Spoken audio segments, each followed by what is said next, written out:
Yeah. Gotta drink my protein.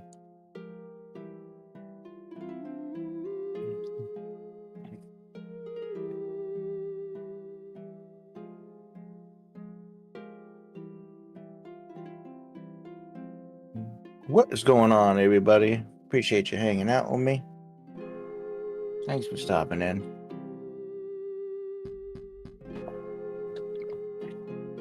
I drink my protein shake. Once I shake it up.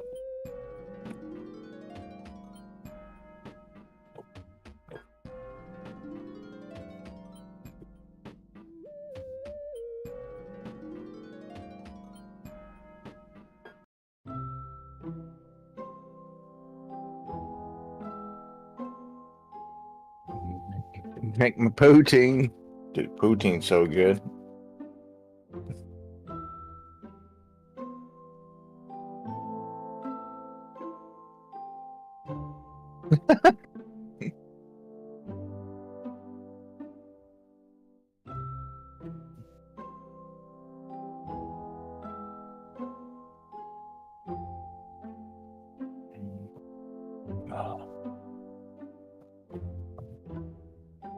Protein.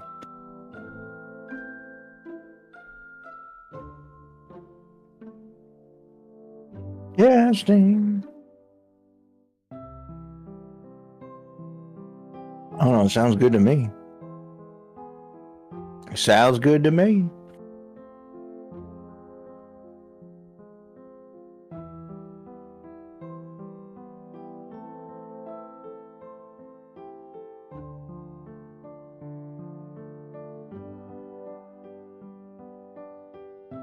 Is it too blown up on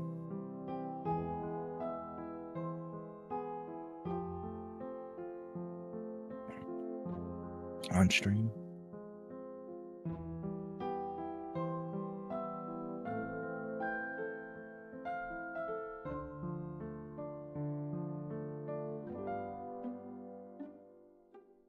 Are you having difficulties?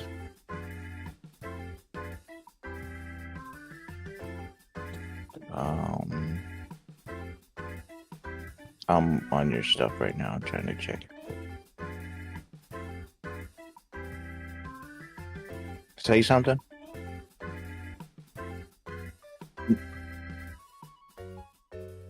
No, we definitely can't hear you.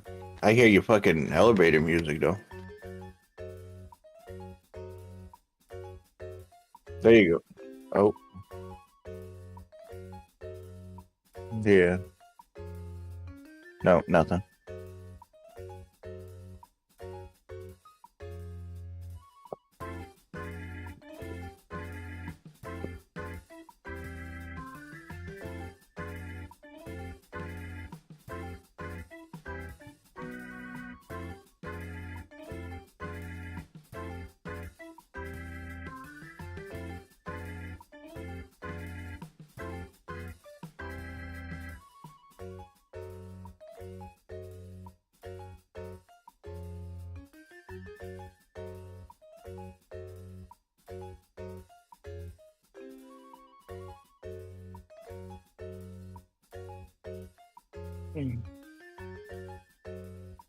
Testing now.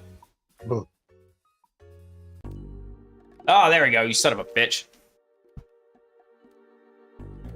I don't know what happened, but first I wasn't registering anything in Discord until you told me GoPro. Alright. Alright. I have no idea. For some reason, OBS was thinking that my microphone didn't exist. I was like, really? Because freaking Discord sees it, OBS. Good job. I am a pro strummer, I promise. All right. Are you? Yeah. Are you? So I was making a joke earlier before my microphone decided it was not going to actually work. So Salty has graduated off of TryHack, at least for now. We might still go play it for fun some nights. But he's done everything in there short of like getting a little bit deeper into coding. And so I was like, you know what? He'll get that as we move forward with some of the TryHackMe stuff. So let's just go ahead and make that jump now. get this going? Sorry, set one thing up here. So that's what we started to do. So I had to get that set up today. I haven't had time on Sunday or earlier today to do it, or Monday. It was just a crazy ass day. So yeah, it was a crazy ass day. So I get a message from my wife about lunchtime. Hey, guess what? Panda killed the chickens. Oh, man. And then she sent me pictures. And I'm like, yeah, she sure shit did. It looked like a damn murder scene in my backyard. So Panda probably won't be on camera for a while because she's back on her training protocol, which means unless she's training, yeah, guess who's having chicken for dinner? I wish, dude. They were little. They were 5 weeks old. They hadn't even gotten to full adulthood yet. They were just old enough to start going into the chicken coop. I'm building for them Saturday.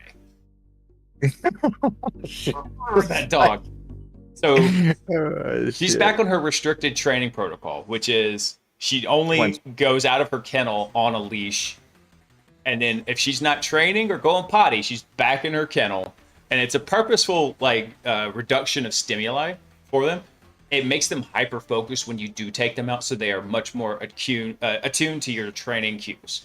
So she still has food, she still has water.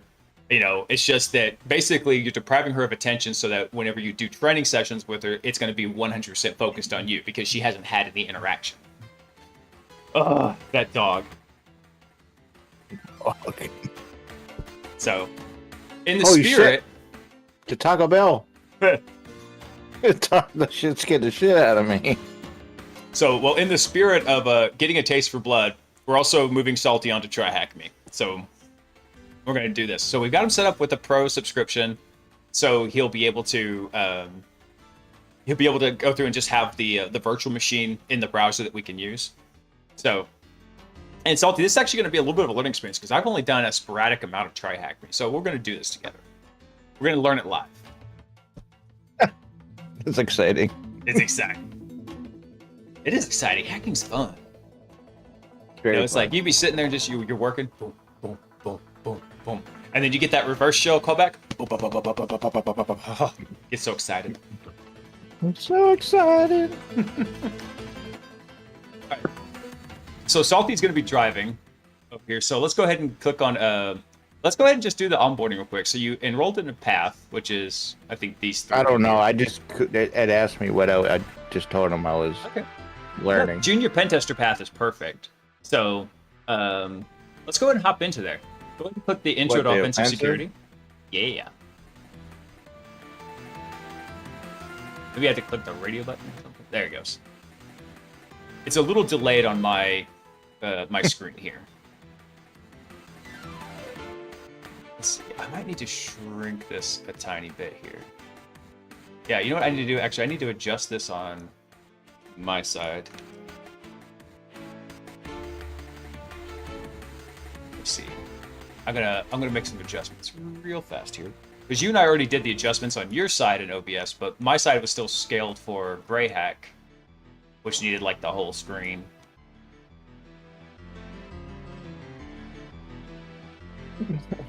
All right. Hey, there we go. That'll work pretty well. Task 1. Yeah, so the way the rooms are broken up is they're going to explain things to you, and then they're going to have tasks and questions you have to answer. Sometimes you got to answer them in the lab. Sometimes you're just supposed to basically think about it and answer it.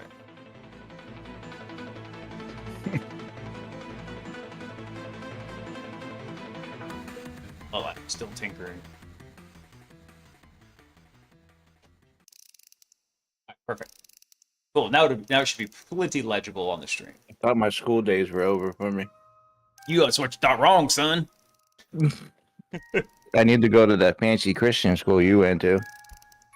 Yeah, it actually was a really cool school. Just hella expensive. Dude, it's more expensive than TCU, Harvard man. now. I would have loved to go to TCU. Dude, yeah, I saw this report. It's more expensive than Harvard now. Yeah, dude, I would have loved to play football insane. for them. I bet you would have killed it. Our football team was not that good while I was there. Dude, they're so good. I like them. Okay, Come on, so man. this is real basic overview stuff. What is offensive security? You and I have already talked about this. Basically, you're working to gain access to a system through, let's call it unconventional means, right? Yeah. Oh yeah, I think we are going to go through some of that Linux fundamentals learning path too. Go. I think just dive into this one. We'll just get at least cut Salty's teeth on how TryHackMe works. But yeah, actually, the Linux fundamental one will be important, Salty, because then we can take the information you know from Greyhack and we can actually apply it to, okay, this is how it works in a real system. Because Greyhack is an approximation. It's kind of cool, but it's not so accurate. So this is just talking about like what's the difference between these two things. And then, so here's an example of like what questions are. So which of the following options better represents the process where you simulate a hacker's actions to find vulnerabilities in a system? So you just type in the answer right there. Offensive. Yeah. We are highly offensive on this stream. Got to put security too? Jeez. Yeah, I'm pretty sure. Yep, your typing skill is going to get real good. Dude, I haven't had to do this in a while. I'm gonna get carpal tunnel. Hey! All right, cool. And then, so let's look at, so click task number 2 here. So finding hidden web pages. So most companies, they'll have like an admin page, giving their staff access to basic admin functionalities from day to day, and they might just not publish it. Yeah. So finding the stuff that they publish out there can help you find the stuff they don't really want published. Should I hit start machine? Yeah, go ahead and start machine. So what that will do, it's going to boot up your virtual machine over here on the right side. Yep. So this is kind of like, and this is why I wanted to get you the pro subscription so you'd have access to this. Saves us some headache of like teaching you how to manage a virtual machine environment on your computer, but gives you all the access you need to do it. So we'll let this boot up for just a second. Go ahead and scroll down a little bit. Let's read what information they've got on the left side there.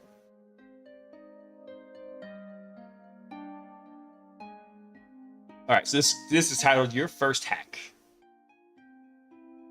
So basically, we'll be using the command line, which you're familiar with from doing Greyhack. We're going to go in there. We're going to use a tool called GoBuster. So a lot of times, you don't have to necessarily know where something is. You just have to know how to find it. And GoBuster, what it will do is it will go through and it will guess web pages, essentially, the URLs for them. Because you could have a single website, let's say, just for example, yahoo.com, but it could have a sports, it could have a technology, it could have whatever. A bunch of these different systems in there. Did you already go through something? Is that why that popped up there? What? I see fakebank.com. No, that's just your virtual machine. I know. I was wondering, like, did you go to something? Oh, thanks. No, that's how it popped up. Okay. Let's do this. So go ahead and I guess minimize that for now. What, this thing? Over in your virtual machine? Yeah. So this is just like a small cropped down version of your virtual machine that we had for like in Greyhack. That's just how it popped up. Yeah, no, that's fine. So open your terminal up real quick. That's the first thing. Yep. Double click on that. So notice real quick, your username in this case won't be Salty. It's going to be Ubuntu. That's a lame name.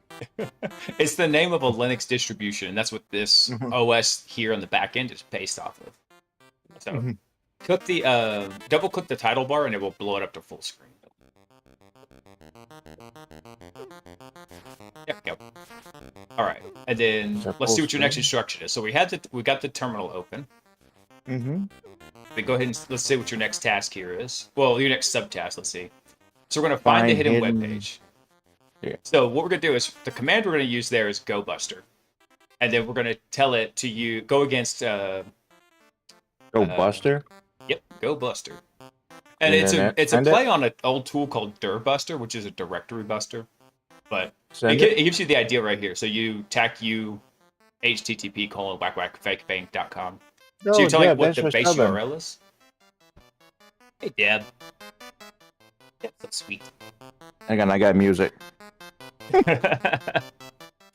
I need to work on the alerts for the stream. I got to work on the Discord. I got to find time to do that. I actually got to do some paperwork tonight after the stream. I can't wait for freaking school to be out for the summer. We don't have to do a super long stream, Benny. We can just fucking. Well, at least wanted to get you started on this because TryHackMe's Yeah. really cool and it's a lot of fun. And plus, there's other like learning paths that you can go down. By the way, GoPro said the answer box kind of hints at the size of the answer, right? So they had like stars in the last one, right? It's because it was expecting offensive security as the answer. All right. So here on GoBuster, so see, it says we got to provide a couple of things. We got to tell it what URL we're attacking. We got to give it tac U, and then also we got to give it a word list, tac W. So, Okay, so let's hit GoBuster again, and look in the left over here. The instructions tell us like kind of how we're going to run the command. In the beginning, it's very helpful. They tell you like how you're going to do this. So we're going to do GoBuster tac U, tell it http://fakebank.com.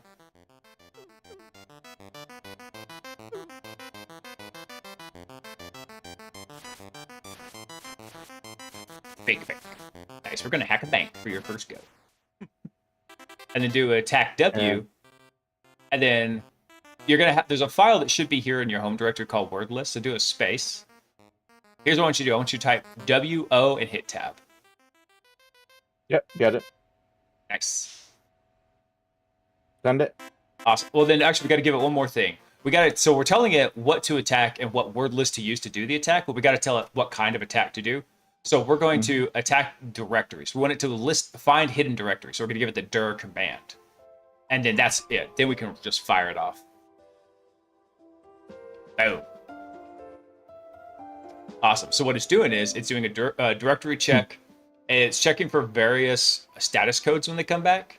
And then it's doing all this against fake bank. So if we looked at the fake bank site, we kind of blew it off, but there's a lot of web pages you can hit in there. But those aren't the ones we're interested in. We're wondering, did the administrator hide any functionality away from us that you just could guess by going to a different URL? So cool. It looks like there is an images and a bank transfer one. Let's see if we get that same output. Scroll down on the instructions. Oh, it says directory name output. Interesting. So probably the question is, what was the other directory? So scroll down. Let's see if it wants. I bet that's what it wants for the question here. And see, this is what I really like about it is it tells us kind of what we're looking at. It tells you, like, if you didn't have me, this would walk you through what the command lines were doing. Oh, gotcha. Yeah. Yeah. So perfect. We got the exact same match. We found the images directory and we found the bank transfer directory. Perfect. All right. And then next step is we're gonna hack bank. So you should have found a hidden transfer page here. You know, let's do something real quick. See if you can hit that. See the center line that separates the instructions and the virtual machine? See if you can drag that over. Can you make the virtual machine bigger? Will it let you? What happens if you click that? No, we don't want that. Click that little arrow to send that away. Yeah, probably a good idea. Yeah. I didn't know if it would let you resize the virtual machine in here. View and full screen, maybe? But yeah, that's going to hide the instructions, though, if we do that. So we might have to set this up a little differently. This is good. Our first stream. We're still feeling it out. It's fine. Oh, no, I just did the same thing again. Okay. Never mind. Just made the screen bigger. That's fine. Cool. So now, let's see here. So scroll down. So let's see the hack the bank section. So we should have found the secret bank transfer URL. We did. So this page allows an attacker to steal money from any bank account, which is critical for the bank. Okay. So Toad, click on, now as opposed to TryHack where it put all the programs you were running at the bottom, this one puts them up at the top. So you see the Ubuntu up there in the middle where it says fake. Look at the very top bar. What, up here? Yeah. So see those 3 vertical dots? Everything to the right of that is your programs. So click that little Firefox symbol right there. Oh, right here? Oh, up. Where? Yeah, right here? there. The one in the middle, because that one will open a new one. We want to just go ahead and use the one we've already got open. Hey, I click on there. Yes, sir. Oh, gotcha. All right, cool. And then, so now we're already at Fake Bank. So they'll click in the URL bar here and then put in /bank transfer on the end of it. /bank transfer? Yep. Bank TAC transfer. And let's go see what this page we found with GoBuster is. Oop.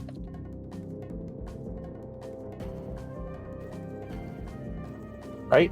Hey, there we go. So we got an admin portal. So we can send from an account to an account. That's it. That little gray pop-up bar there at the top, hit the X on it. Let's close that.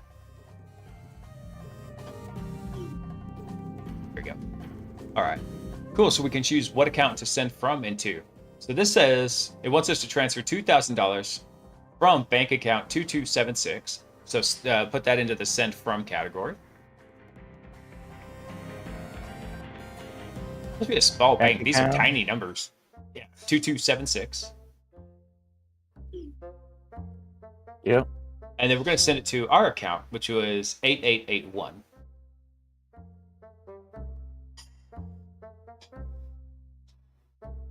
And then And we're next thing we do stealing is money. there you go. And so One too many zeros. I get excited. One too many zeros. We sending money. You're about to have those Indian call scams hit you up like, we sent you too much money. You must now get a cashier's check and send it back. You didn't send me enough money. Right. Did you click send money? I did. Oh, there it goes. Success. Okay. Transfer complete. We just jacked this lady's money. All right, so now click let's see. So it's got a question for us to answer. Above your account balance, you should see a message indicating the answer to this question. Can you find it? Oh, okay. So if your transfer is successful, you should be able to see a new balance reflected on your account page. Go there now and confirm the money. Yeah, so click in there. But in the regular account? Yeah, click in your classic account.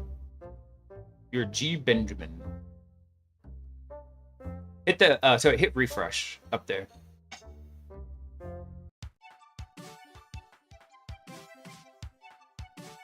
Did it not work? I don't know. Fast food, McDonald's. Why would our balance be only 767 when we just got $2,000 in? Were you overdrawn? I might have been. So above your account balance. Oh, okay, so it says above your account balance, you should see a message indicating the answer to the question. Oh, here it is. Look at the see the little confetti right there? The answer to the TryHackMe question is bank hacked. there you go. It helps if we actually, read. Yeah, dude. I thought it wanted the balance. That's funny. What the fuck, man? I think you hit tab when you clicked in it and it moved it. So I don't need you. I don't need to hear your lip. You don't need to hear it, but you're gonna hear it. Hey, look at that. We passed it. Nice. Complete. Okay. Thank you. Okay, this one's if you were a penetration tester or a security consultant, this exercise you perform for the company, but vulnerability of their web applications. Terminate the machine by clicking the red button at the top of the page. So go ahead and scroll up. But up here, right? No, on the instructions, because we're gonna terminate the machine itself. Oh. Because in the back end, what they're doing is they're spinning up a test box for you and a vulnerable system for you. So go ahead and go all the way to the top. All the way up at the top. Yep, all the way to the top. Terminate.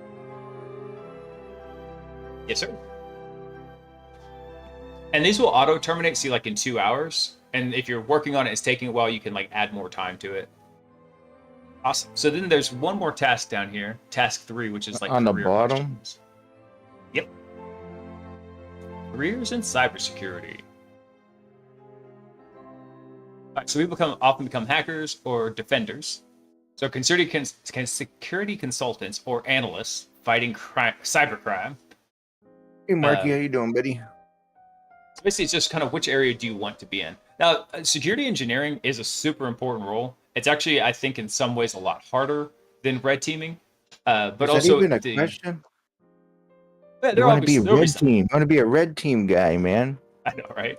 Dude, actually, the blue teamers get paid better, believe it or not, I on don't give a average. shit about getting paid. You can take as much as you get. Yeah, but you got to give it back after the test is over, Salty. No, you don't. Dude, I did one pen test, and we actually worked on a scenario where I was going to try and compromise this bank system, and we found a certain scenario where if a particular user was out of office, it would escalate to the next person in the chain. So the next person in the chain was only supposed to have been able to, or that person was only supposed to have been able to authorize, I think, like $500,000 in wire transfers. But in this very specific scenario, as we're trying to figure out how we wanted to do this attack, they actually could authorize up to 5 million. So we're like, okay, here's how we're going to do the physical penetration test to try and get access to this system and see if we can lurk there for a while. I did. The dude, get this. I put this implant. I put an Intel NUC under his desk to basically man in the middle his some of his stuff. And I moved his desk because I was worried the cables were going to pull. I didn't set his desk back to the same height. I assumed very wrongly he would have had that programmed into like number 1 or something. No, they were all just default. And he noticed that his desk height was different and notified security. I was like, can y'all stop being so damn observant? So, a lot of fun there. All right, so there's a couple of things here, though. What career paths are there? Penetration tester, testing technology products, finding exploits. Red teamer is where I'm trying to move into right now. Plays the role of an adversary attacking organizations. Really, this is a bit of a just splitting hairs. Pen tester doesn't just work on single applications. They do work on entire networks. Red teamers don't always play an adversary role specifically. They just might do adversary emulation sometimes, or just demonstrate certain techniques to make sure that the company's controls, like their antivirus and their detection mechanisms, work. Security engineer is pretty spot on, though. Designs, monitors, and maintains security controls. So those are kind of the 3 big deviations in the security area. Security engineer. Yeah, that's what I did at my last job before I did pen testing. Well, lame. It's lame, man. It is. It's No not fun. lame. Scroll down. All right, go ahead and hit the complete button here because there's nothing to answer on that one. Woo! Woo! Completed your first room, son. I like how it says, like, your answer was correct, but there was no answer. It didn't even tell me to answer it. Yeah, it just said no answer needed over there. So would I go back to dashboard again? Yeah, go to dashboard. Let's see what it does for us. That one's done. Now I gotta do defensive. Intro to defensive security.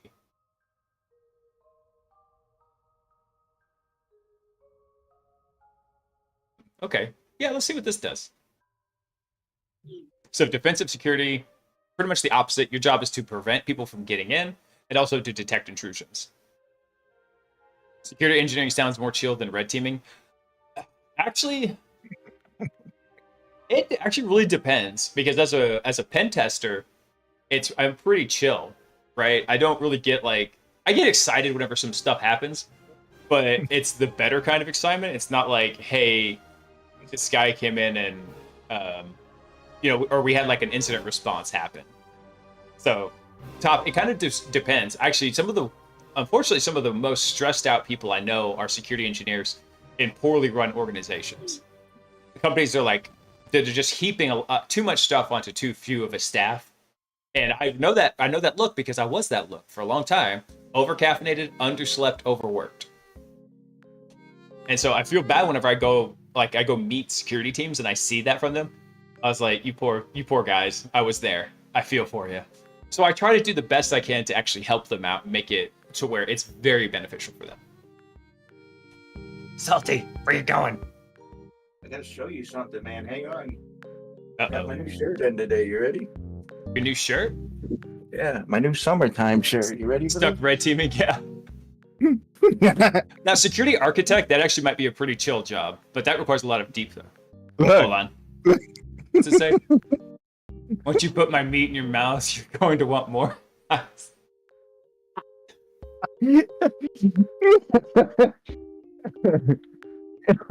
gonna go buy one of those from you so I can have it as a barbecue shirt. Dude, they'll send you one. And don't buy one. I'll send it to you.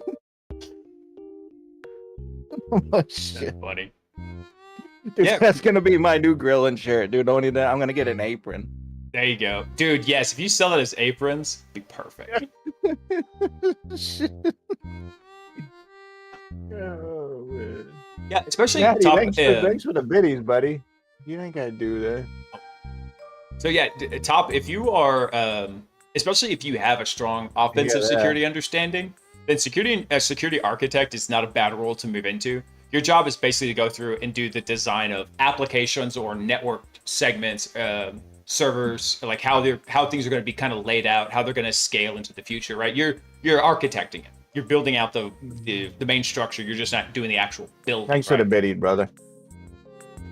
And security architect was kind of what I did, matched it at my previous job. It was a weird mixture. Keeping on, brother. I appreciate you. Thanks for spending money on me. All right. I'm sweating to death. I got the windows. It's so fucking hot outside, dude. I'm not ready for this. Yeah, I know. I'm not ready for this summer. It's already like 70% humidity, and it was like 90 degrees today. Oh man. Look, it's like I'm crying all the time. That's how fucking hot it is. Top, that's exactly it. All the shit that annoys you on a pen test or a red team engagement, that's what you tell them to put in. So, just sometimes it's like stuff like, hey, yeah, make sure you got laps enabled. Make sure you have the protected users group enabled for administrators. You're using some kind of what's it called? Privileged access management using a PAM, You tell them how to do all the things that make you like angry. Just slap Falcon on everything. And you get Falcon, and you get Falcon. Everyone gets Falcon. Oh, too funny. Okay. Let's look at this defensive one here, Salty. Yep. Let's see what we got. So blue teamers, opposite to red teamers, they're the ones actually building the defenses in the network. So some of the tasks that are related to defensive security, cybersecurity awareness training, document and managing assets. Actually, so managing assets is a big one. If somebody could come up with a novel approach to doing asset inventories for IT, they'll make bank because it's such a dumpster fire most times. I find shit routinely on pen tests that customers forget they had. I'm about to have to let one of my clients, the client I'm working on right now, know that because they said, yeah, whatever, the entire internal network's in scope. Well, I found 13,000 hosts and they're not that big. I was like, you guys realize you have this out there? So they're about to get a little bit of a shock tomorrow when I send them that report. Yeah, so basically all the care and feeding of the systems, and actually I would argue that, what is it? Updating and patching systems, that's not actually a security engineer role. That's more of a system administration role. Security engineering would be, hey, prioritizing what patches the sysadmins need to put in, right? Because you might have a patch for some little dinky thing. Oh, we fixed a font in this thing. Who gives a shit? Hey, we fixed a critical remote code execution vulnerability. Yes, we want to fix that immediately. So that would be a little bit different there. So in this room, they're going to cover, go ahead and scroll down some. They're going to be covering security operations centers. So we'll have SOC, threat intelligence, digital forensics, and incident response, DIFR, as I like to call it, DIFR, and then malware analysis. The security operations center, you get it. Coming online. User topic _ is online. I think it's like top rack. Read too fast sometimes. Okay. So what team focuses on defensive security? Oh. What do you think the answer is, Salty? Remember what GoPro said also, that the stars kind of give you an answer, an idea of like what the shape of the answer is. Digital forensics and incident response. Mm-hmm. That's a high, depending on where you do it. If you're doing it actually as an incident response, that can be a pretty high stress job because you're trying to figure out and forensically recreate what they got access to. So Yeah. you're looking at a lot of logs. You're doing a lot of best guess analysis, I like to call it, to figure So out is this what a they two? did. So is this a two-part thing? The answer here? Yeah. Yeah, it's so we already did one team who focuses on offensive security. So now what team focuses on defensive security? Yeah. Yeah. But tell me, what team? What team, I Salty? don't know. I don't know, dude. What's the opposite of Security the red team? operations. Blue team. There you go. Don't think it. Think dumber. So I'm so dumb. Dude, a lot of So I gotta times... type. I gotta type this whole incident response thing out. Really? No, it's blue team, dumbass. You just said it. No, I didn't. Yes, you did. And some of these questions, like, here's what I'll tell you on this. So some of these questions, don't worry about being so hard about, like, if it wants some kind of weird understand to it. Understanding the information is vastly, vastly more important. Bro, I figured there would have been more of a better answer than just a simple one. Yeah, it's basically a lot of IT falls down into two categories, or at least on the security side, blue team and red team. All right, so this is the Security Operations Center.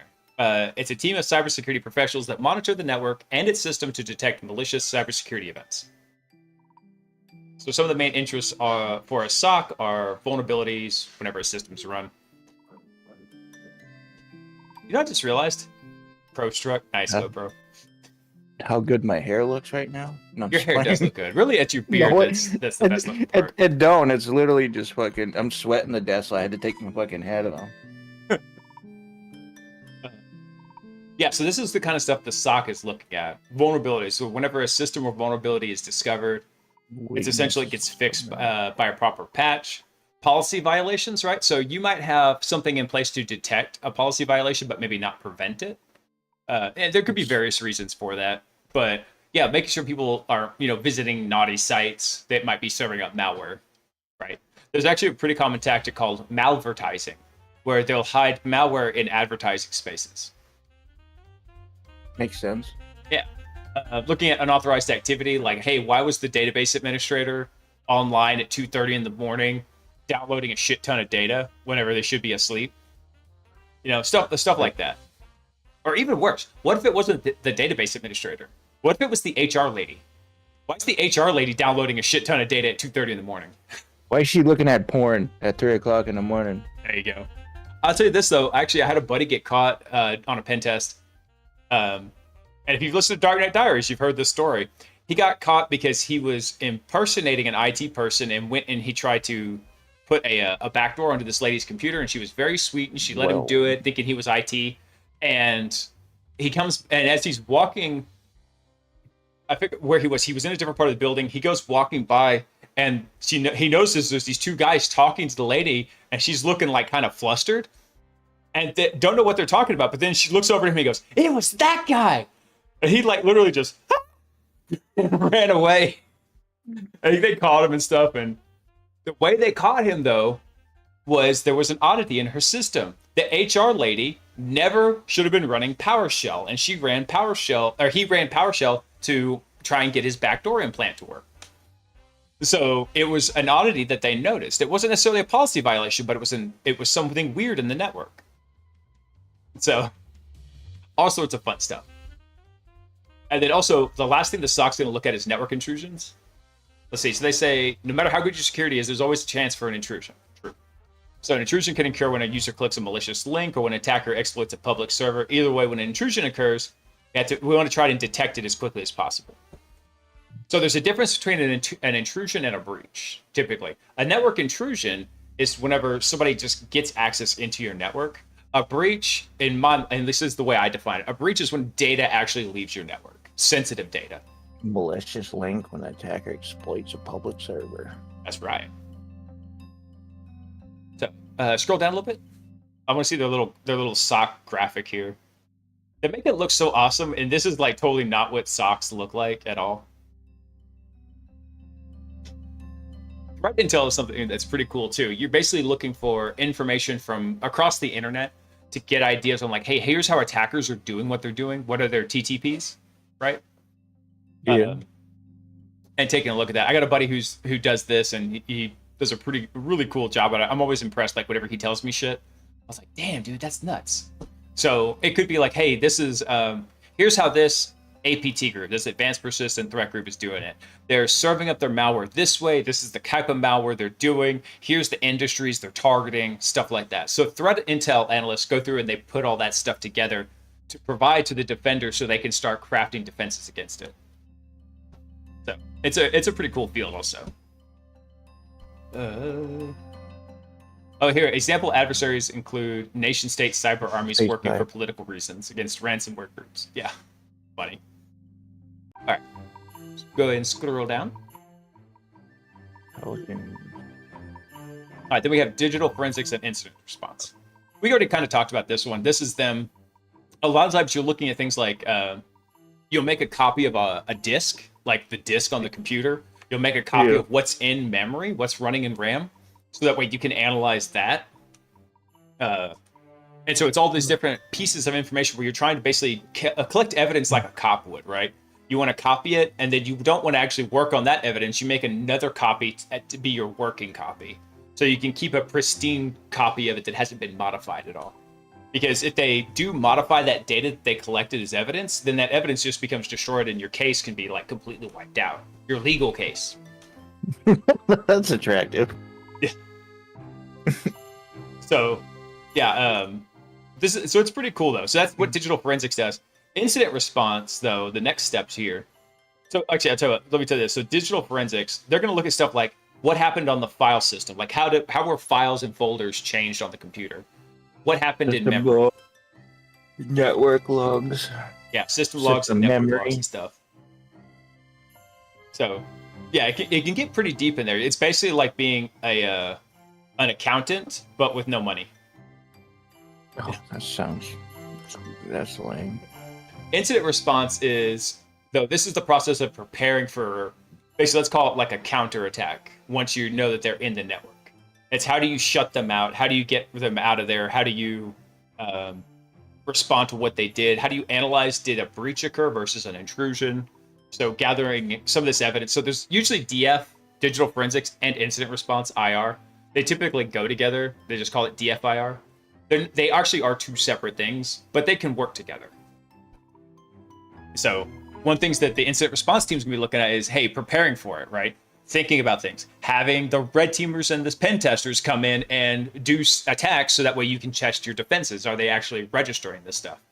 And then doing detection analysis. How do we figure out, hey, what kind of rules can we put in place on our monitoring system to show us what really happened versus what we think happened, or prevent it from telling us something happened when it didn't?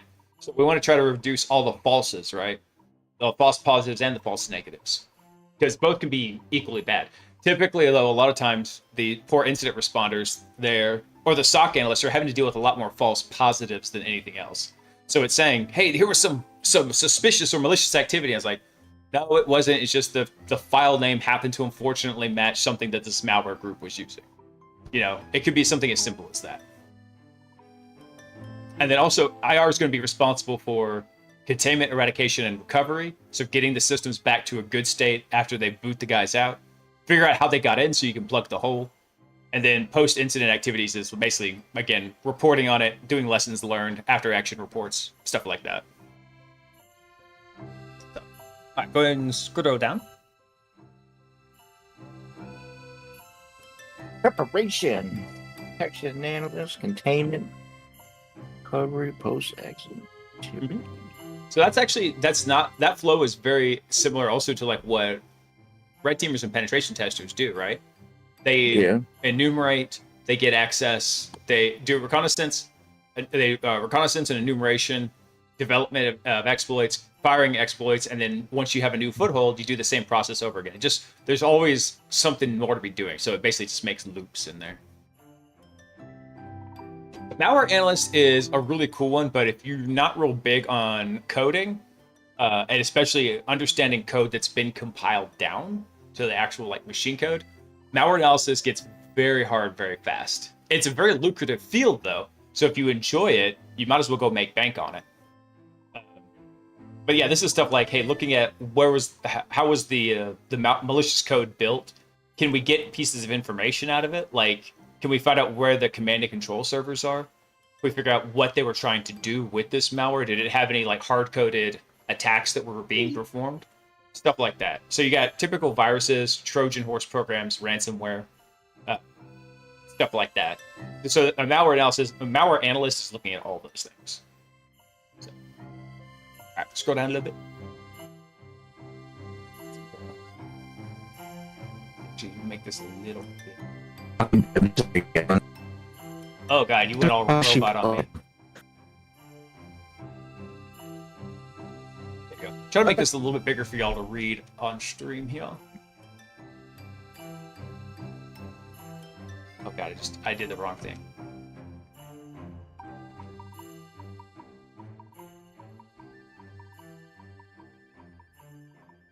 One sec, y'all. I just realized this might be a little hard to read, so I'm trying to just adjust it. Okay. Hopefully that's a little bit more legible for everybody. Because I know the text is a little small. Alright, so let's see here. Malware analysts aim to learn such malicious programs, but basically using various means. Static analysis, which is inspecting the program without running it, and then dynamic analysis. You run the malware in a sandbox, basically a purposefully built machine designed to collect lots of log data about what's happening on the system, and you run the malware on that. So then you actually have to start dealing with the new thing there, though.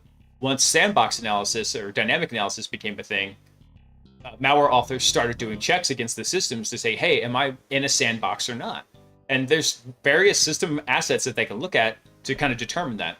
And then if the code's in a sandbox, it just stops executing. So then you've got to work through that. So it's a very big cat and mouse game back and forth.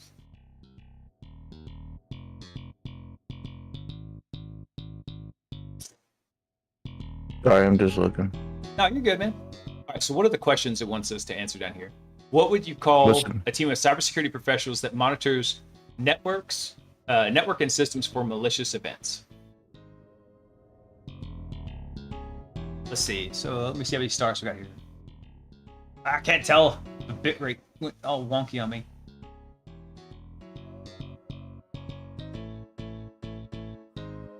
Yeah, okay, I know what that one is. So what's the team that's typically doing like the front level monitoring of everything in the network? Isn't it, let's see. I was just looking at it. Yeah. Oh, no!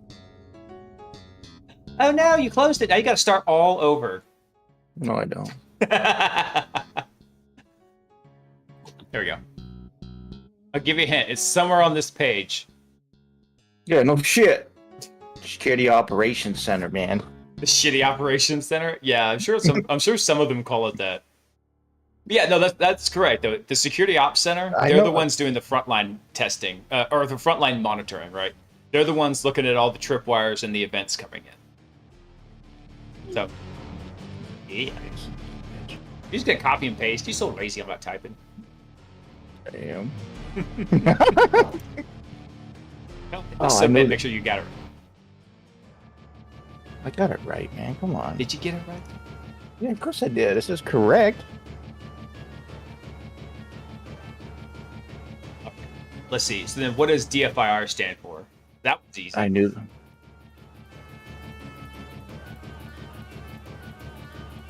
No, it's not. Nothing's easy. It'll get easier as you move along.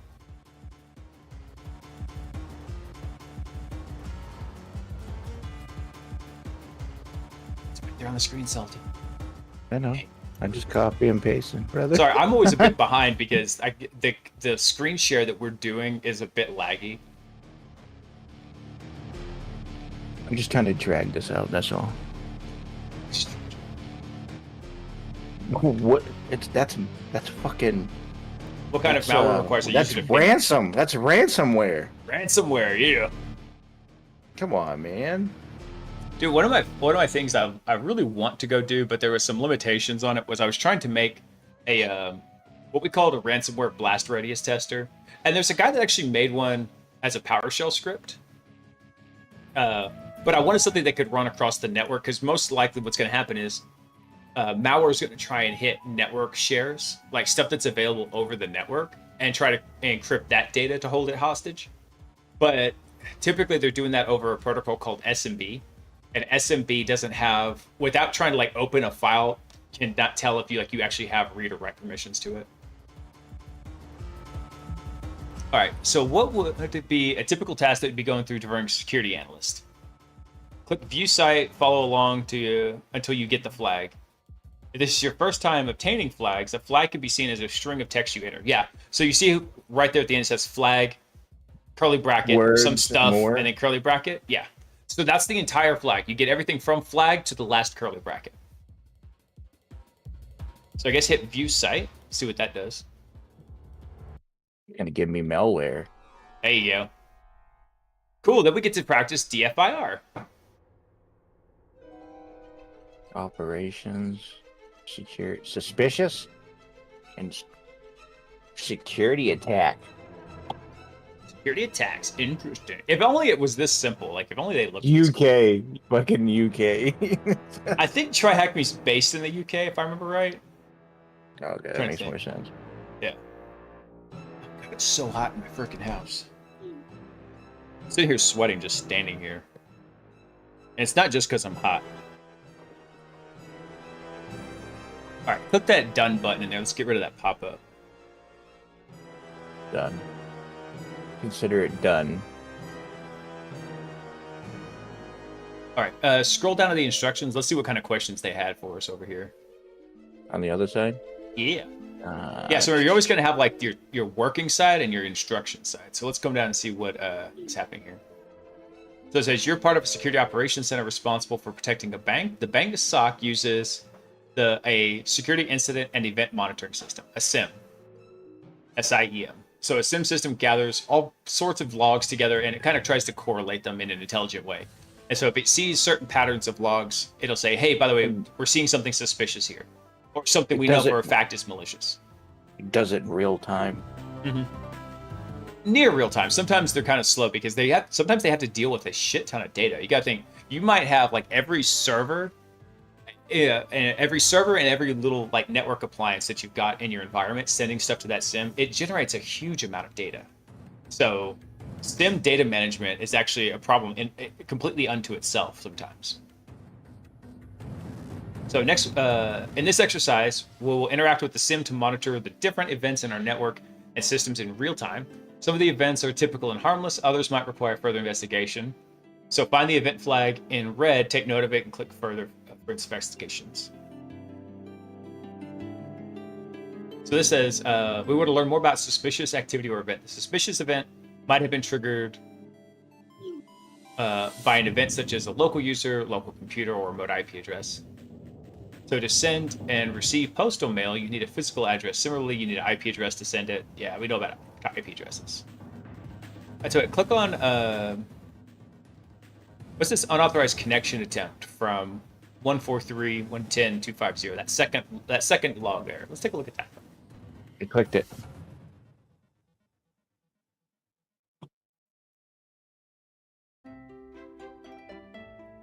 What IP address am I putting in? Whatever that one that was in the thing, but I don't know what it was.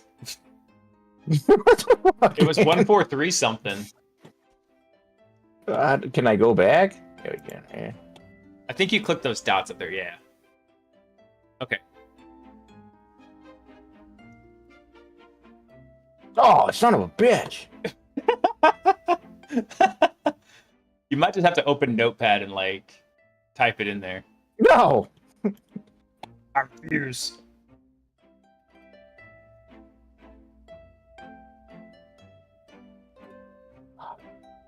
Let's see if you got it now. No, that's not gonna let me. Oh, you know what? Let's try something actually real quick. Look at in this pie chart up here. Yeah. What is the hover over the orange section of the pie chart? So we have suspicious, and then what's blue? Information. Information. Operation. See if you can click the orange section. Will it filter the logs for you? No. Oh, okay. Sometimes in a lot of sims, like I know this is a simulated one, but you can click on certain pieces of data and it will auto filter it. So So go ahead and click on. Hang on. Well, it gives you a thing down on the bottom, which is weird, but it still won't. Huh. Yeah, you want me to write this shit down? I got it written down for you, just in case. But yeah, if you want to get the piece of paper and write it down to practice, then yeah, go ahead. I would love to if I had a pen. I'll tell you what, I need to run an ad break real quick, so we can let that run. I gotta go to the bathroom too. So we'll do that. We'll go take a quick break, and then we'll hit it again. Sound good? Yeah. Oh, Just back in just a couple writing this minutes. down. Yeah.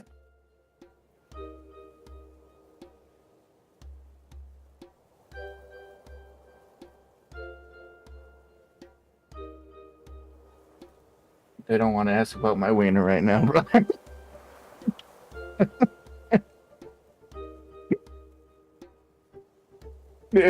Yeah, you mute yourself and make me look like the bad guy.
All right, guys, I'll be right back. Bathroom break. Bathroom break. Bathroom break.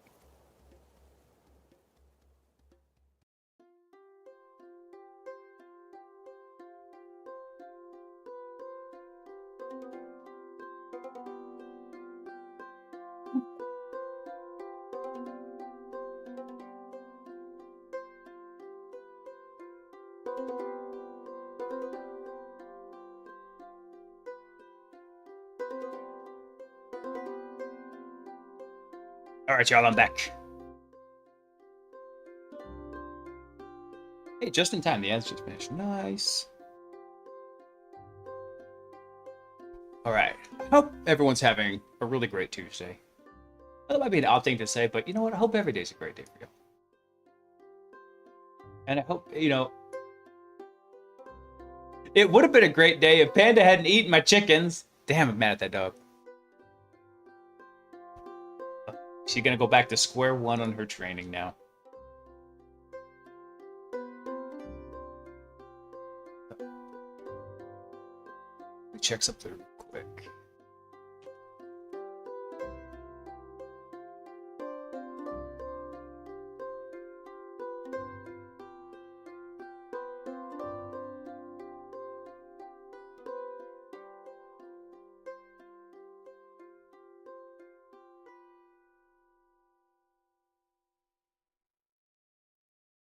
Oh, hey, that's pretty cool. Well, we wait for Salty to get back. Everyone, check this out. So over here on Le X, because it just sounds weird to call it X, so I'm going to call it Le X. This guy, Mikhail, he's giving away 1 seat to each of our June pen testing courses. So I will drop a link to this if y'all want to take a copy or take advantage of it. Hello. So you're seeing on Grey Hub, like you're moving forward security thing. I know, man. I actually really like Grey Hack and would like to go play it in multiplayer mode. And it is a fun ass game too. But honestly, Salty had kind of reached the point where, at least in single player, we couldn't really advance too much more. It really was just becoming playing for the game versus playing for learning. And so I was like, yeah, it's time to move on, you know? Parting is such sweet sorrow. Hey! Hey, buddy. Sorry. That was good. Let me switch my camera back. There we go. There's your beautiful bean footage face. Nah, dude. Man, you set a bean right on my fit. No, I'm just playing this. Tried out the MTX script you didn't care for. It's going to make your own. Hell yeah, dude. Make your own. Kill it. Enjoy. All right. Cool. So did you get the IP address? Yep, that's right. Hit the submit button. Let's see what happens. Malicious. It is malicious. Malicious. I say there's From instructions Japan. up there at the From top. So it Japan. says From China. China. Hey, man. So it says there's many open source databases out there like Abuse IPDB, Cisco Talos, where you can perform a reputation and location check on an IP address. Most security analysts use these tools to aid them in alert investigations. And so the reason those tools are kind of good for getting at least a basic idea of reputation is because they gather data from a ton of sources all over the internet. So they have a very wide reach of like where they can gather information.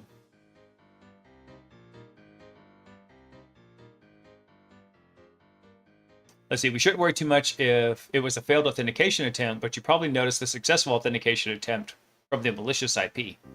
So let's declare a small incident event and escalate it. There's some great stuff working at the company, but you won't want to escalate this to the wrong person who is not in charge of your team or department. So who do you escalate this to? We have a sales executive, a security consultant, information security architect, and the SOC team lead. So who do you think we should escalate this to?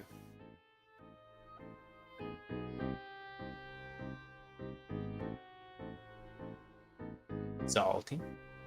I'm looking. I'm reading. I don't think it gave this information over there. I think everything you need to answer is right here on the right side. Just use a little bit of deductive reasoning. Does it make sense to escalate this incident to a sales executive? Probably the consultant, I would think. A security consultant? Right. Not necessarily, because security consultants usually come in to work on a specific task. But look on the right there. We have a SOC team lead. So if you're working on a SOC team, then it probably makes sense to escalate that to the team lead. We'll see. Looks like you're right. You got permission to block it. Nice. You got permission to block the malicious IP address, and now you can proceed and implement the block rule. So block the malicious IP address on the firewall, find out what message they left you. So go ahead and we'll put that IP address down here in the block IP address box there.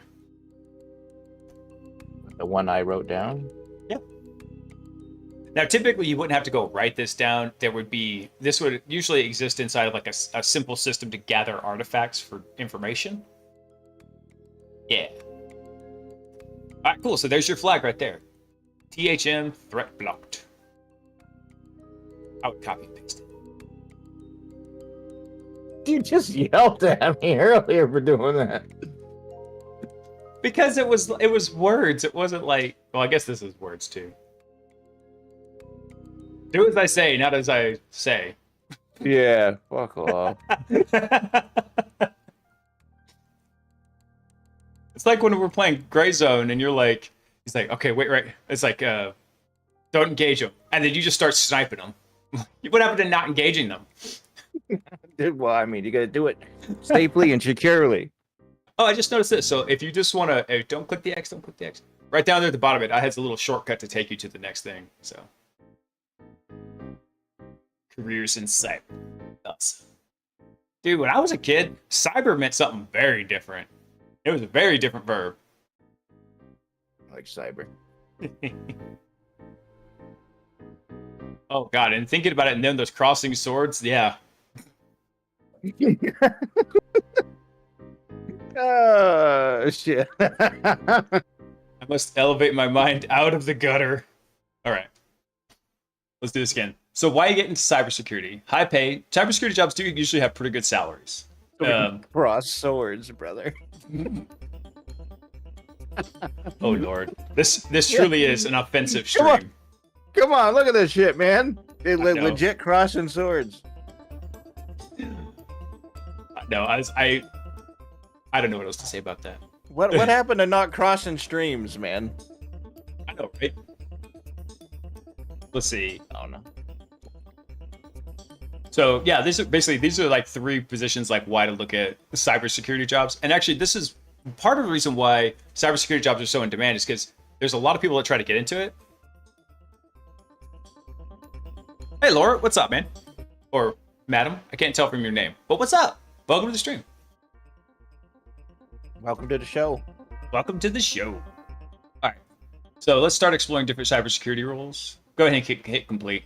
The good thing is actually, cybersecurity usually is very in demand. I can only think of one time that the cybersecurity field has kind of shrank, and that was in the last. It was like basically in this last year. So what are the responsibilities for doing a cybersecurity role? So Stakeholders. Go ahead and scroll down a little bit. Cybersecurity through the company. Yeah. So some of the responsibilities: working with various stakeholders, compile ongoing reports on the safety of the network, documenting known security issues until like a patch becomes available, right? And developing security plans, incorporating research. This is not usually stuff that you do in a like in a SOC. This would be more like a security analyst type role. Well, yeah, there would be different analysts for that. Let's say that. And so there's a couple different learning paths they've also got here, which we're probably going to skip because we want to do the offensive stuff. Keep it red team life. red team life. Yeah. All right. Okay, so no answer needed there. That's easy. None of them do. None of them do? Okay. Well, cool. So this is just strictly learning. So incident responder. Let's take a look at that one. Yeah, I will. I was just clicking it. Testing and screening security measures across the software. Monitor networks and report update systems and migrate vulnerabilities. Identify and implement systems needed for optimal security. Yeah, boy. So which one is it? This was incident response? Penetration tester, offense pen tester, SOC level 1. Now, there's actually other areas of kind of red team security that aren't directly related to like offensive work. So like you could be doing vulnerability research, like testing software to find flaws in the software. That's security engineer. Yeah. Incident responder. So incident responders to actionable incident response plan. Maintaining strong security best practices. Yeah, sorry, I was just reading it myself. I apologize. Read it out for the viewers at home. No, you do it. You got a sexier voice and you got a way better beard. Whatever. Your beard is majestic. But no, yeah, this is essentially, this is what I do most of the time on the stream. I just read off the screen. I'm not. You might as well. I mean, you got more people over there. I just got one watching me.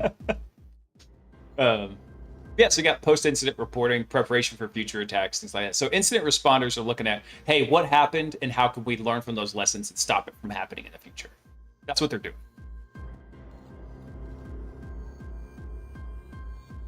Digital forensics examiner. Ew.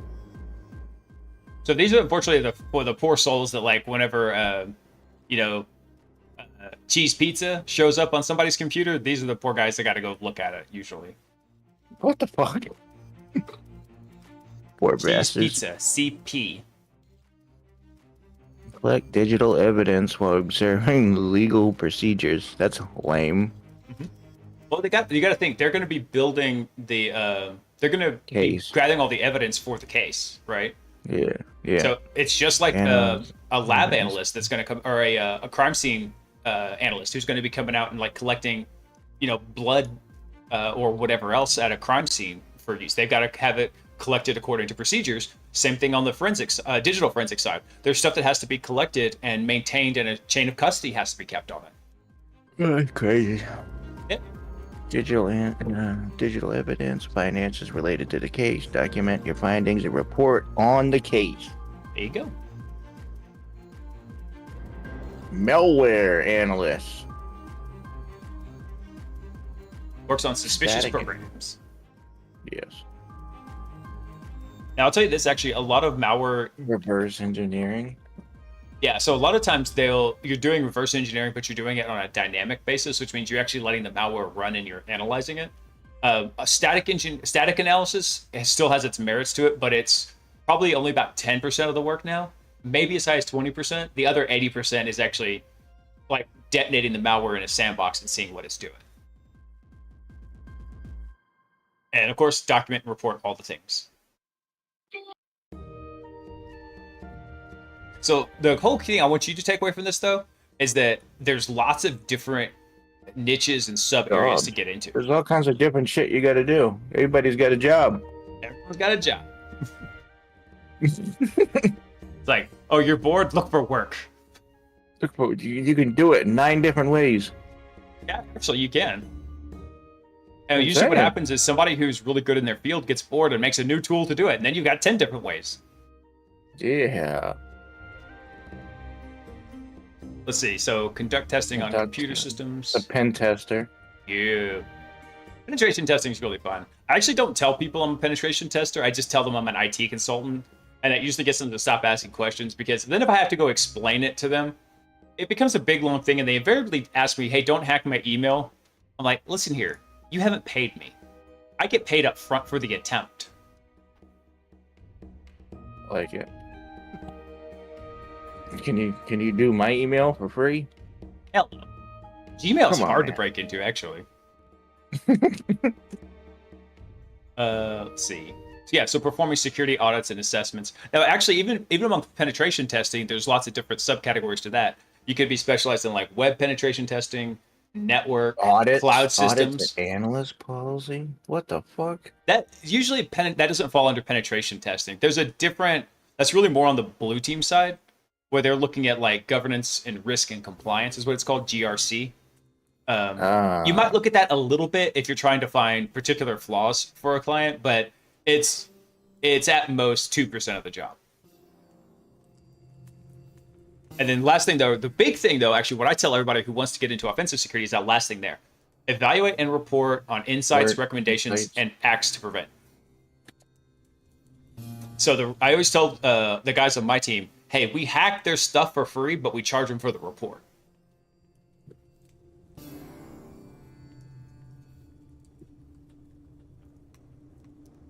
So that junior penetration tester one is probably the one we're going to go down. What was this? Oh, red teamer.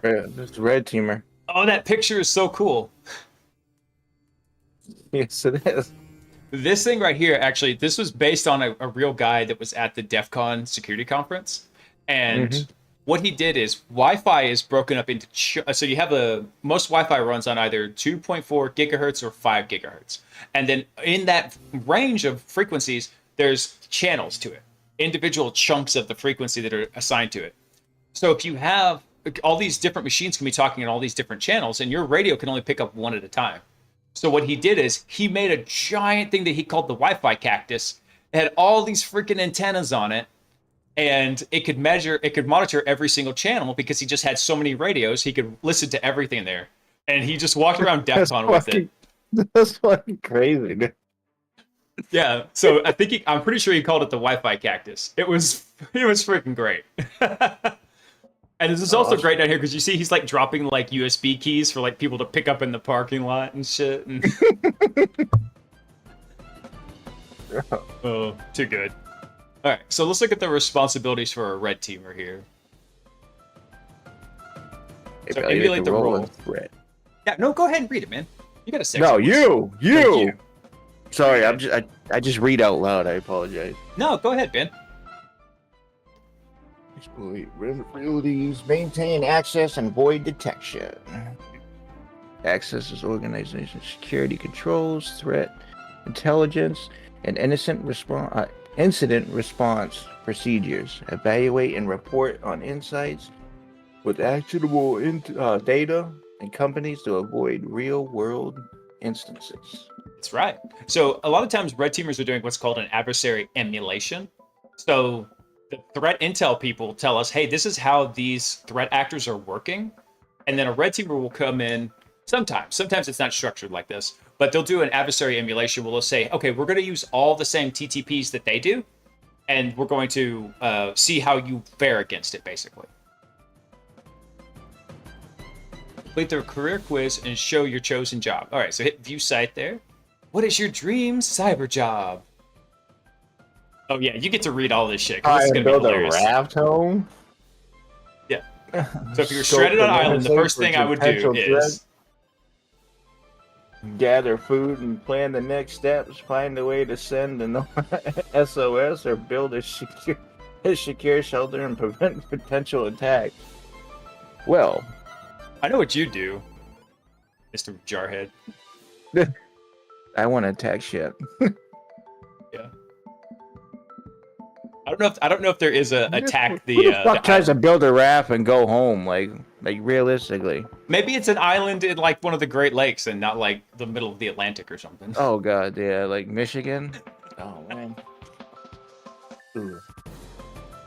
So go ahead and pick one. Whichever one you think you would probably do. Which I'm guessing you would probably scope the landscape for potential threats. Did you see me hovering over it? Yes, I can see your mouse.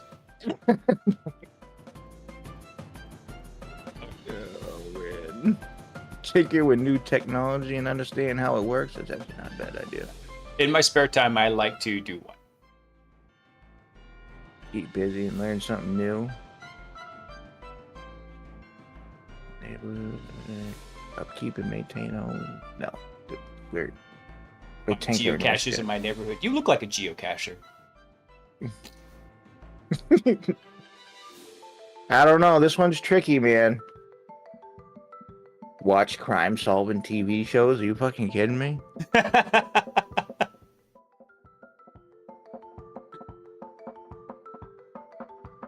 it, we're gonna go with that one.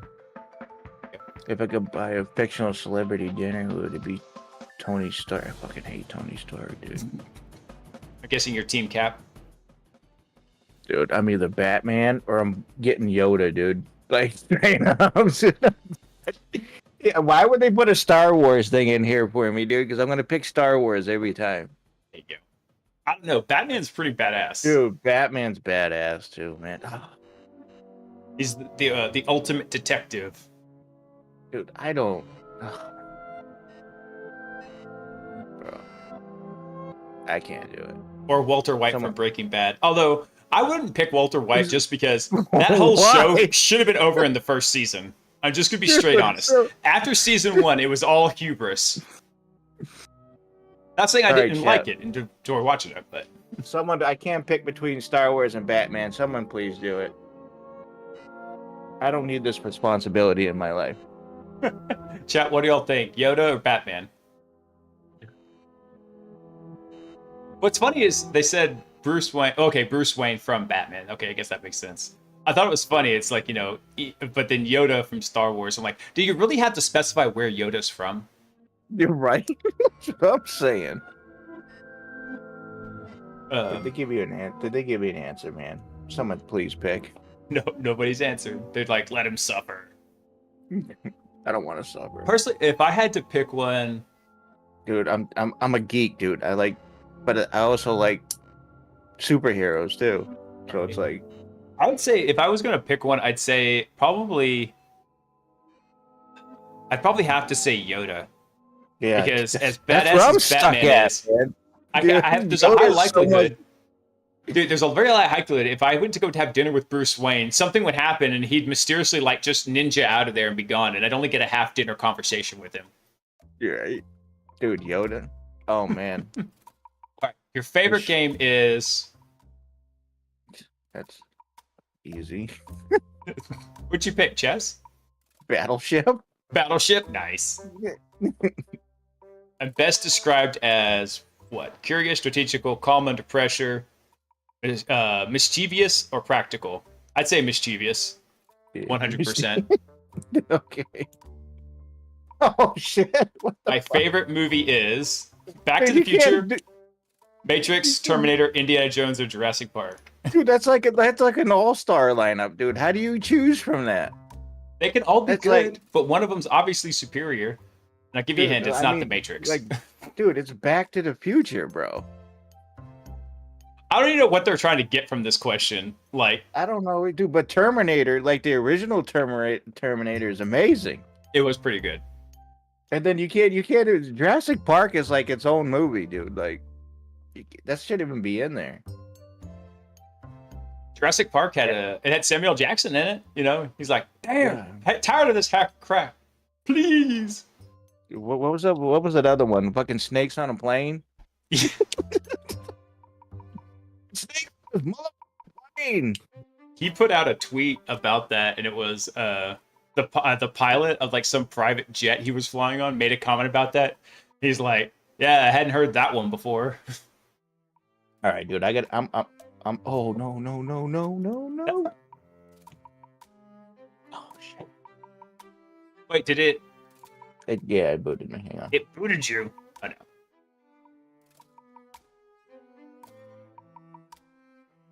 Redoing the questions that we got. Battleship. You know, calm under pressure would also work, but you are really more mischievous. You're like, hey, I'm gonna do this. Back to the Future. Penetration tester. Penetration tester. I'm shocked. I'm shocked. I never would have guessed that. So what is this? It just tells. Do I have to choose which one now, or? No, that's it. It's just saying, hey, this is the role you might want to go down. Oh, gotcha, dude. Back to the Future. I had to do it, man. But it's a close one between Terminator and. I know, right? They would have put Lord of the Rings in there or Star Wars or something, and it would have been. So actually, let me go log into TryHackMe real quick because I need to check something.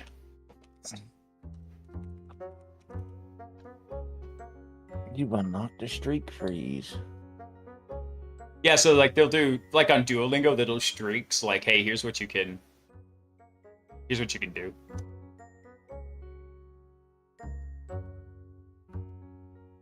Let's see. Man.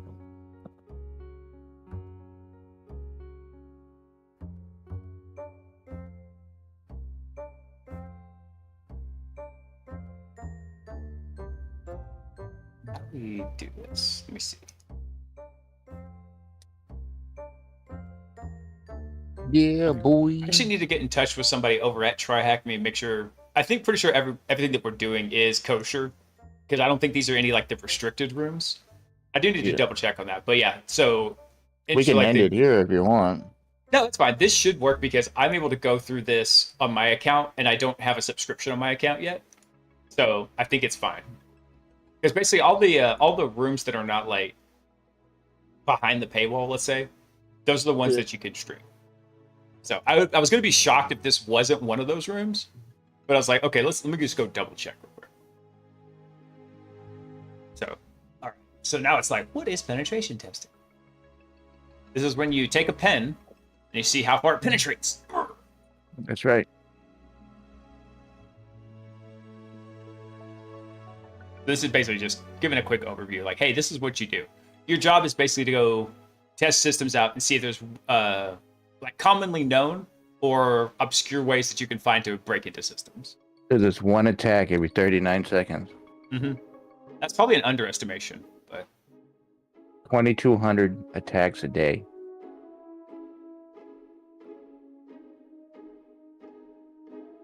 pen testing ethics. So basically, the main thing they're saying here is, hey, everything that you're doing is authorized because the client is allowing you to do that. If they revoke authorization, then it becomes illegal. That's what they're saying. Well, you got a white hat, a gray hat, and a black hat. Those don't even mean anything. Basically, what you have is people doing it legally and people doing it illegally. And then you have some people that are maybe doing it kind of illegally, but they're not doing malicious stuff. That's what this is. So an example of a gray hat might be someone taking down a scam site. So actually, I'd say there's a couple of examples of this. Even the FBI's done this before. There was a really bad exploit in a very popular router on the internet. Mm-hmm. And some guys had created an exploit for it and basically were infecting just tons and tons of systems. So the FBI went and made their own exploit for it. It would go exploit the routers and patch the bug. Dude, hackers got rules of engagement. You do. So like they might say, hey, you are only allowed to test between the hours of like 9 to 5, like normal business hours. They don't want you setting off incident response in the middle of the night for their people having false alarms. It could be something like, hey, these systems are out of scope because we know they're damn vulnerable and we're going to decommission them anyway. So we want to test the new environment. So they might restrict the area that you can test in the environment. Or it could be, sometimes there's different rules of engagements also for like physical penetration tests or Wi-Fi. So yeah, you always want to be very clear on that because the rules of engagement are what keep you legal. The rules of engagement and the scope are what make it legal, essentially. And actually, yeah, they kind of touch on this down here too. So they say the permission, this section of document gives explicit permission for the engagement to be carried out. The test scope, what you're allowed to test and when you're allowed to test it and for how long. So it might be, hey, you're allowed to test this system between the hours of noon and 8 p.m. whenever this particular office is online so they can monitor you. And you're able to do that for 2 weeks. That's what it'll tell you. And so like in the rules section, my team, we specify that we don't do any denial of service testing. At least not on purpose, right? Sometimes weird things happen and it can cause a denial of service situation. We don't do it by default. And I've had clients request it for us and I just priced them out. I don't want to do it. It's not fruitful work. It's not going to really provide them a lot of insight. And so I charge an extreme premium for denial of service testing. At least I did when I was doing this. When I was doing the statements of work, I don't do them anymore. Thank you, God. Let's see. So you were given permission to perform a security audit on an organization. What type of hacker would you be? White hat. That's right.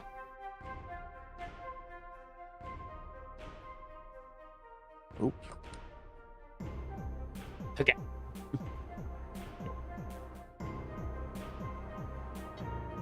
So you are an organization, you attack an organization and steal their data. What kind of hacker would you be? Black hat? Yes. What document defines how a penetration testing engagement should be carried out?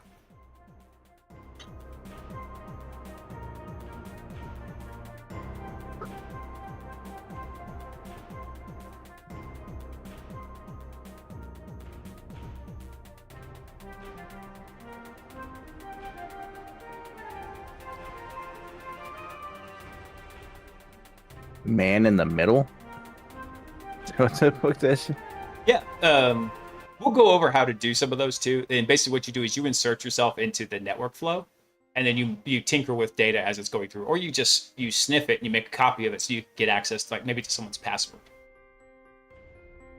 But scroll up a bit.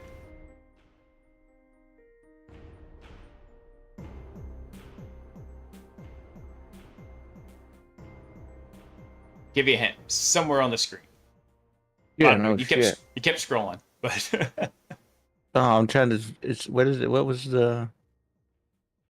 So remember what GoPro said. If you scroll down and you look at the stars, you can get an idea of what the shape of the answer should be. Rules of engagement.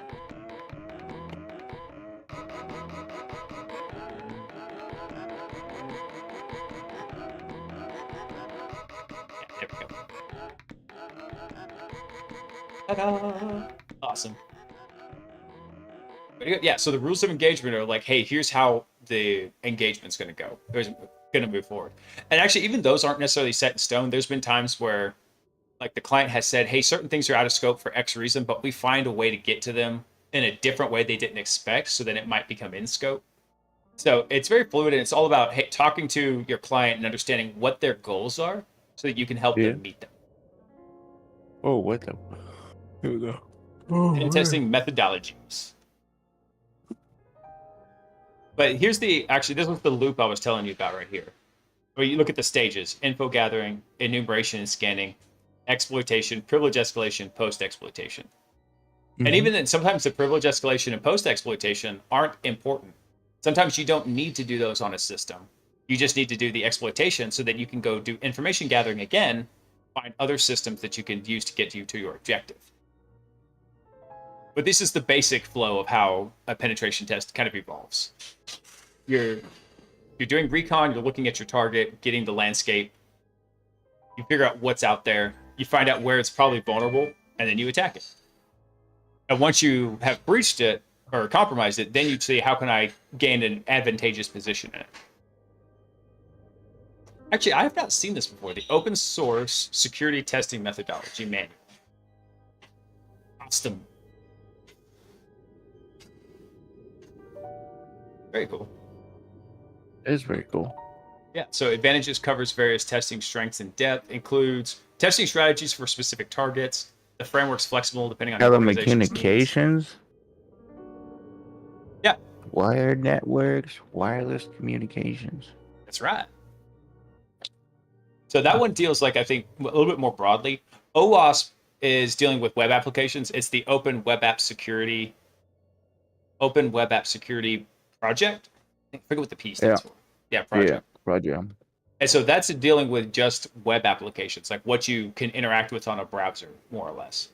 Even then, it kind of goes beyond that, because sometimes you can make those web browser calls from your command line using tools like curl, and you will learn curl. You will love the curl. The curl? The curl. Oh, man. NIST cybersecurity framework. NIST is okay. Now, this one I haven't seen before. The National Cybersecurity Center.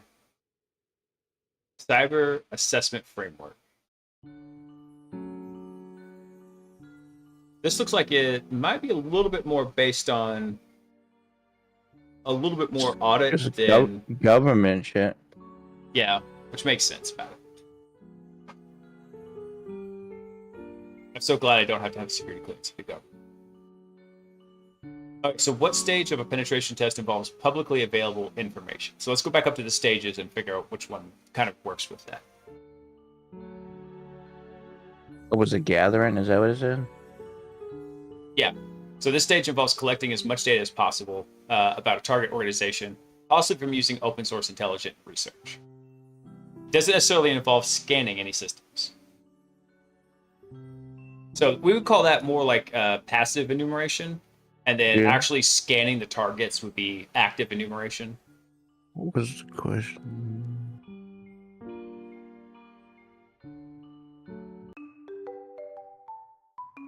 Available information? Yeah. Was that the right one? Oh, okay. Yeah, that was the right one. Getting any systems. Yep. Yeah, you had it. I just double check it, man. I like to be wrong. If you wanted to use a framework for pen testing telecommunications, what framework would you use? Oh, that one actually stuck out pretty good. Yeah, that was this one. Yeah. Hope they just want the acronym. Yeah. Oh, good. That's a lot to type out. Yeah, it is. What framework focuses on testing web apps?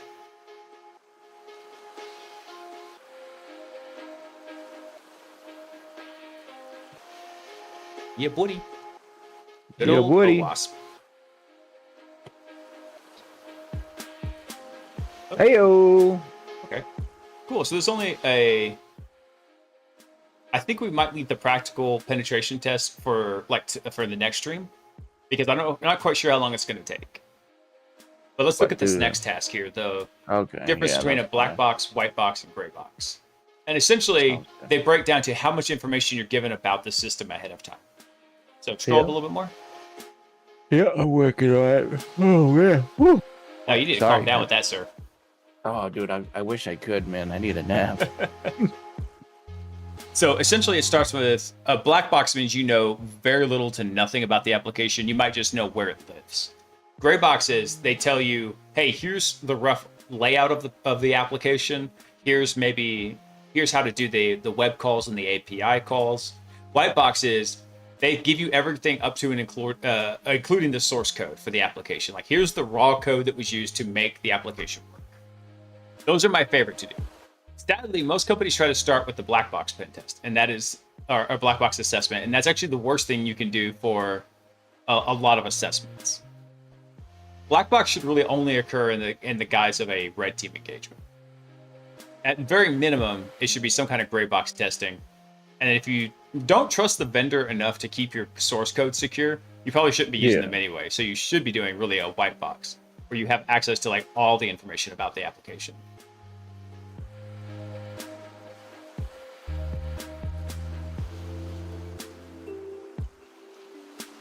You're asked to test an application, but are not given access to its source code.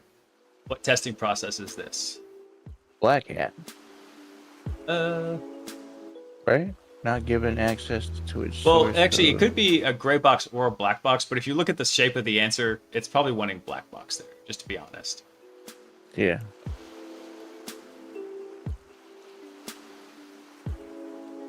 The black box. Black box. Yeah, okay, so it's on. All right, so the next one. You are asked to test a website. You're given access to the source code. What kind of test is this? Yeah, white box. Which is where most companies really should start, especially for brand new applications. Deb's back. Deb! What were you playing? You in there screaming, for fuck's sakes. You alright? Alright, we'll save this one for another time. User Gato_Bambero is online. Hey, Gato, thanks for coming online, man. Actually, let me look at this real quick here before we deuce out. So Acme has approached you for an assignment. They want you to carry out the stages of a penetration test on their infrastructure. View the site by clicking the green button on task and follow the guided instructions to complete this exercise. I do it. Hit view site. Let's see how much is in here. We might be able to just knock it out real fast. Or we could leave it to next time if you want to, because I know you're tired. You worked a long-ass day. Yeah.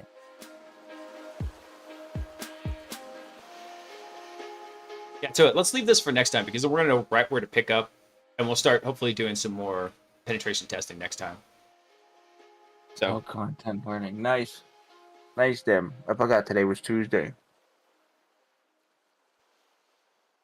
Screw content warning. What is content warning? I saw that game, but that's the one I was playing when you're in the spacesuit and you have a fucking blast. You don't remember? I don't think I played that one with you. Oh, dude, I gotta get it for you so you can play it with me. All right, we'll see. I don't know when we're do it. Hey, Deb. Good to see you always. All right. Well, cool, man. So getting a little bit more, real worldy now. It's only going to get like more interesting and more fun as we go along. So what you do is you go in there with your friends. You got a video camera and like a microphone, and you're videotaping your friends getting eaten by monsters and shit. Oh yeah, and you play that. Like, it's like you try to get as many views as you can when you upload it. Oh wait, that's not the game I was thinking of. I was thinking of the one where like you don't want to make noise, and like one of the players is the blind monster, but he's attracted to sound. No, this one you actually got to videotape them, and then you got to try to get as many views as you can. Oh lord, that's funny. It's fucking hilarious. I committed suicide in there off a crane one time. Oh. That's about right. Something's just like swan dive, and all you hear is nothing, and then all of a sudden, as he gets closer to the camera, he goes, oh, shit, it's fucking ground. Oh god. Dude, you can run around with boom mics and shit, dude. It's great. Deb said it's hilarious. All right, I might have to check it out here. So, yeah, I think that's actually I think that's a good spot for us to chill out here. We'll finish off this room next time, and we'll just on Thursday night, we'll just keep going with it. So yeah, that'll be great. Best $7 game you ever buy in your life. Yeah. So by the way, for all the new folks that came in, I do this with Salty every Tuesday and Thursday. The rest of the time, we're doing hacker shenanigans. I'm usually going through a course called the Red Team Operator course, and it's a lot of fun. In fact, hang on. If anybody wants to check it out, I'm going to drop a link to it here in chat. And I'll drop it over on the YouTube side, because I have one little lone person here hanging out. There we go. I didn't set up the bot so it actually works over on the YouTube side as well. There's a lot of stuff I need to do that I don't have time to. Are you staying on and get it off? No, I'm gonna go ahead and hop off because I have some paperwork I got to do tonight. Otherwise, I would totally stay on and like do some more stuff. I hear that. All right, let's go find somebody to raid real fast. See who's on. Wait, what happened? Oh, my screen just went crazy on me. There it goes. I hit the raid thing and it like completely refreshed everything.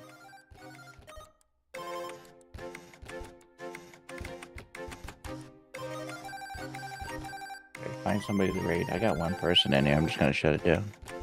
It's just Marky. We love Marky though. I love Marky. Love you, buddy. Marky.